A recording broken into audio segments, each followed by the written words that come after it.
Assalamualaikum warahmatullahi wabarakatuh. Perkenalkan saya Ragil Hoiril Amin, Stambuk F11119193 akan mempresentasikan proposal tentang analisa karakteristik dan biaya kecelakaan di Kota Palu.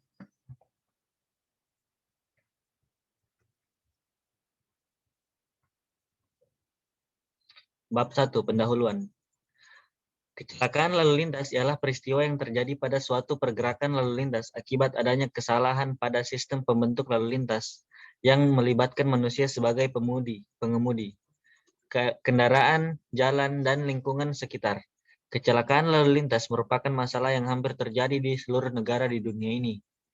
Di dunia ini setidaknya terdapat 1,2 juta orang meninggal akibat kecelakaan lalu lintas, dan 50 juta lainnya mengalami luka-luka. Setiap harinya setidaknya ada 3.000 orang meninggal akibat kecelakaan lalu lintas. Dari jumlah tersebut, 85%-nya terjadi di negara-negara dengan pendapatan rendah dan sedang.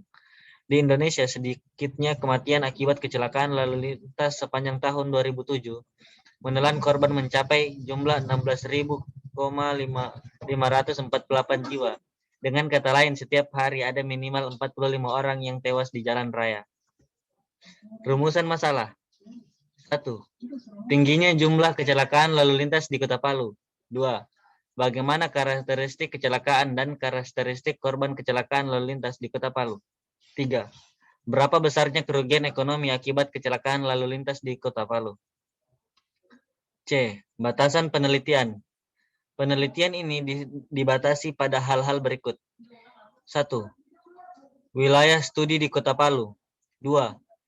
Karakteristik kecelakaan yang ditinjau ialah faktor penyebab kecelakaan, posisi kecelakaan, jenis kendaraan yang terlibat dalam kecelakaan lalu lintas. 3. Karakteristik korban kecelakaan yang ditinjau ialah berdasarkan tingkat keparahan korban, umur korban, dan pekerjaan korban. 4. Perhitungan biaya kecelakaan berdasarkan biaya-biaya korban kecelakaan lalu lintas, atau biaya perawatan korban dan biaya hilangnya produktivitas, dan dihitung dengan menggunakan metode the gross output atau human capital. D. Tujuan penelitian. Tujuan dari penelitian ini adalah 1. Mengetahui faktor dominan penyebab kecelakaan lalu lintas di Palu, dengan faktor yang ditinjau berupa faktor manusia atau pengendara dan pejalan kaki, kendaraan dan keadaan jalan. 2. Mengetahui karakteristik kecelakaan dan karakteristik korban kecelakaan lalu lintas di Kota Palu. 3. Menghitung besaran biaya korban kecelakaan lalu lintas pada tahun 2011 di Kota Palu berdasarkan metode the gross output atau human capital. E. Manfaat penelitian. Jadi manfaat dari penelitian ini adalah 1. Memberikan informasi besarnya kerugian yang dialami korban akibat kecelakaan lalu lintas, sehingga pengendara dapat berhati-hati dalam berkendara dan menjadi lebih peduli terhadap upaya pencegahan dan pengurangan kecelakaan lalu lintas. 2. Memberikan informasi pada pihak yang terkait dalam rangka mengurangi jumlah kecelakaan dan korban kecelakaan lalu lintas di Kota Palu. 3. Diharapkan dapat memberikan manfaat dalam upaya menekan terjadinya kecelakaan lalu lintas. Bab 2. Tinjauan pustaka. A. Unsur-unsur lalu lintas. Lalu lintas di dalam Undang-Undang Nomor 22 Tahun 2009 didefinisikan sebagai gerak kendaraan dan orang di ruang lalu lintas jalan. Sedangkan ruang lalu lintas jalan adalah prasarana yang diperuntukkan bagi gerak pindah kendaraan, orang, dan atau barang yang berupa jalan dan fasilitas pendukung. Unsur-unsur lalu lintas adalah semua elemen yang dapat berpengaruh terhadap lalu lintas, di mana elemen-elemen tersebut saling terkait satu sama lain. Elemen-elemen tersebut meliputi 1. Pemakai jalan atau road user. Pemakai jalan ialah semua orang yang menggunakan fasilitas jalan secara langsung. Pemakai jalan ini meliputi pengemudi, pejalan kaki, pemakai jalan yang lain, yang dimaksud adalah para pedagang kaki lima. 2. Kondisi jalan. Meliputi desain geometrik dari jalan atau road geometric design dan kondisi perkerasan jalan tersebut, serta semua kondisi lain yang dapat mencegah ataupun menyebabkan kecelakaan. 3. Kondisi dan perencanaan rambu-rambu dan tanda pengatur lalu lintas atau traffic control device Yang termasuk dalam traffic control device di sini meliputi traffic marking atau marka jalan, traffic signs atau rambu-rambu jalan, dan traffic signal atau lampu pengatur lalu lintas. 4. Kendaraan. Kendaraan merupakan elemen lalu lintas yang berperan penting dalam menentukan keamanan jalan raya. Beberapa faktor dari kendaraan berperan tersebut adalah cara perawatan kendaraan, cara penggunaan kendaraan, dan desain dari kendaraan. 5. Hukum-hukum dan peraturan lalu lintas. Hukum-hukum dan peraturan lalu lintas yang cukup berperan dalam mendukung keamanan lalu lintas jalan raya meliputi keadaan dari hukum dan peraturan itu sendiri, mekanisme kontrol untuk menegakkan hukum tersebut di jalan raya. 6. Kondisi lingkungan. Kondisi lingkungan sekitar jalan akan memberikan andil kepada pengemudi dalam memberikan suasana nyaman dalam mengemudi atau bahkan sebaliknya. 7.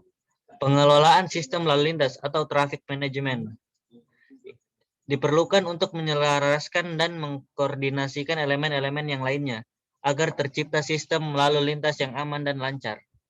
B. Pengertian kecelakaan lalu lintas. Kecelakaan lalu lintas merupakan kejadian yang tidak diharapkan yang melibatkan paling sedikit satu kendaraan bermotor pada ruas jalan dan mengakibatkan kerugian material, bahkan sampai menelan korban jiwa.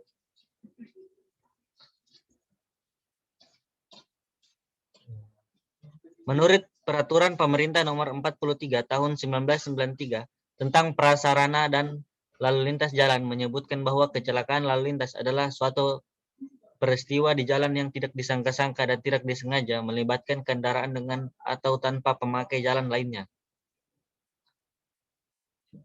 Korban kecelakaan dapat berupa 1. Korban meninggal, 2. Korban luka berat, 3. Korban luka ringan. Jenis dan bentuk kecelakaan. Jenis-jenis kecelakaan menurut Sukirman dan Pramaditya tahun 1999 dapat dibagi menjadi 1. Berdasarkan korban kecelakaan. A. Kecelakaan fatal, B. Kecelakaan berat, C. Kecelakaan ringan, D. Kecelakaan yang hanya menimbulkan kerugian material. 2. Berdasarkan lokasi kecelakaan. Pada jalan lurus, pada jalan tikungan, pada persimpangan jalan, pada tanjakan, turunan di dataran atau di pegunungan. 3. Berdasarkan waktu terjadinya kecelakaan. A. Jenis hari, hari kerja, Senin, Selasa, Rabu, Kamis, Jumat, hari libur Minggu, dan hari libur nasional. B. Waktu kejadian kecelakaan, dini hari itu 00 sampai 06. Pagi hari jam 6 sampai jam 12. Siang hari jam 12 sampai jam 6 atau jam 18. Malam hari jam 18 sampai jam 24. Berdasarkan posisi kecelakaan. Tabrak depan ke depan, tabrak belakang depan, tabrak samping, tabrak samping depan. Berikut tabel klasifikasi kecelakaan berdasarkan posisi terjadinya kecelakaan. Bisa dilihat pada gambar berikut. D. Faktor penyebab kecelakaan. Pedoman Perencanaan dan Pengoperasian Lalu Lintas di Wilayah Perkotaan, Direktorat Bina Sistem Lalu Lintas dan Angkutan Kota Direktorat Jenderal Perhubungan Darat menyatakan bahwa faktor penyebab kecelakaan biasanya diklasifikasikan dengan unsur sistem-sistem transportasi, yaitu pemakai jalan atau pengemudi dan pejalan kaki, kendaraan, jalan, dan lingkungan, atau kombinasi dari dua unsur atau lebih. Hobbs pada tahun 1979 mengelompokkan faktor-faktor penyebab kecelakaan menjadi 3 kelompok, yaitu faktor manusia, faktor kendaraan, faktor jalan, dan lingkungan B. Berikut faktor penyebab kecelakaan pengemudi. Bisa dilihat pada tabel berikut. Yang pertama itu faktor manusia atau human factor. Yang kedua faktor kendaraan seperti remblong, overload, desain kendaraan. Terus yang ketiga, faktor jalan dan lingkungan. Kondisi jalan dapat menjadi faktor yang menyebabkan terjadinya kecelakaan. Jalan yang rusak dapat menjadi faktor penyebab kecelakaan. antara lain kerusakan pada permukaan jalan atau adanya lubang yang sulit dikenali oleh pengemudi. 2. Konstruksi jalan yang rusak atau tidak sempurna. Misalnya letak bahu jalan terlalu rendah terhadap permukaan jalan. 3. Geometrik jalan yang kurang sempurna, misalnya derajat kemiringan atau super elevasi yang terlalu kecil atau terlalu besar pada belokan. Biaya kecelakaan lalu lintas. 1. Biaya kecelakaan lalu lintas ialah biaya yang ditimbulkan akibat terjadinya suatu kecelakaan lalu lintas. Biaya tersebut meliputi biaya perawatan korban, biaya kerugian harta benda, biaya penanganan kecelakaan lalu lintas, dan biaya kerugian produktivitas korban. 2. Besaran biaya kecelakaan lalu lintas. Biaya ini ialah biaya kecelakaan lalu lintas yang diakibatkan oleh kecelakaan lalu lintas yang terjadi pada suatu ruas jalan, persimpangan, atau suatu wilayah per tahun. 3. Besaran biaya korban kecelakaan lalu lintas. Ialah besarnya biaya korban kecelakaan lalu lintas yang diakibatkan oleh kecelakaan lalu lintas yang terjadi pada suatu ruas jalan, persimpangan, atau suatu wilayah per tahunnya. Dalam perhitungan biaya kecelakaan lalu lintas umumnya didasarkan kepada suatu tingkat kerugian yang dialami korban, yaitu biaya-biaya atas hilangnya sumber daya pada saat terjadinya kecelakaan, dan juga biaya-biaya atas hilangnya pendapatan pada masa yang akan datang. Komponen biaya kecelakaan yang dapat diperhitungkan dalam analisis biaya kecelakaan meliputi A. Biaya kerugian korban, yaitu biaya ambulan, biaya perawatan rumah sakit, biaya rehabilitas, biaya asuransi, biaya kerugian akibat hilangnya pekerjaan, penghasilan, biaya kerugian akibat kematian, dan lain-lain. B. Biaya kerugian material, biaya akibat rusaknya kendaraan, biaya rusak atau hilangnya barang pribadi, biaya akibat kerusakan barang yang diangkut, atau biaya mobil derek, dan lain-lain. F. Metode dalam perhitungan besaran biaya kecelakaan lalu lintas. Menurut An, 2005, terdapat 6 metode yang dapat digunakan dalam perhitungan besaran biaya kecelakaan lalu lintas. Di antaranya, 1. Pendekatan nilai kotor sumber daya atau the gross output human capital. Metode the gross output adalah suatu metode untuk menganalisa biaya kecelakaan dengan menghitung pengurangan nilai seluruh sumber daya 24 yang hilang dari semua pihak akibat kecelakaan. Metode ini sangat cocok dipakai sebagai acuan para perencana transportasi dalam memperhitungkan biaya kecelakaan lalu lintas di negara yang sedang berkembang seperti Indonesia. 2. Pendekatan nilai bersih sumber daya atau the net output approach. Metode the net output ini hampir sama seperti the gross output. Hanya saja nilai dari the gross output dikurangi dengan konsumsi dari korban kecelakaan seumur hidupnya. Konsumsi dalam hal ini maksudnya ialah biaya yang harus dikeluarkan untuk makanan, bahan bakar, dan lain-lain. Metode ini sulit untuk diterapkan dikarenakan sulitnya memprediksi berapa biaya yang harus dikeluarkan untuk konsumsi korban di masa yang akan datang. 3. Pendekatan asuransi jiwa atau life insurance approach. Metode life insurance ini ialah metode yang digunakan untuk mendapat nilai pencegahan kecelakaan secara langsung yang berhubungan dengan individu yang bersedia untuk mengasuransikan diri mereka sendiri. Bagi negara yang sedang berkembang seperti Indonesia, diasumsikan hanya sedikit populasi yang memiliki asuransi, sehingga kurang baik apabila diterapkan di Indonesia. 4. Pendekatan keputusan pengadilan atau the courts award approach.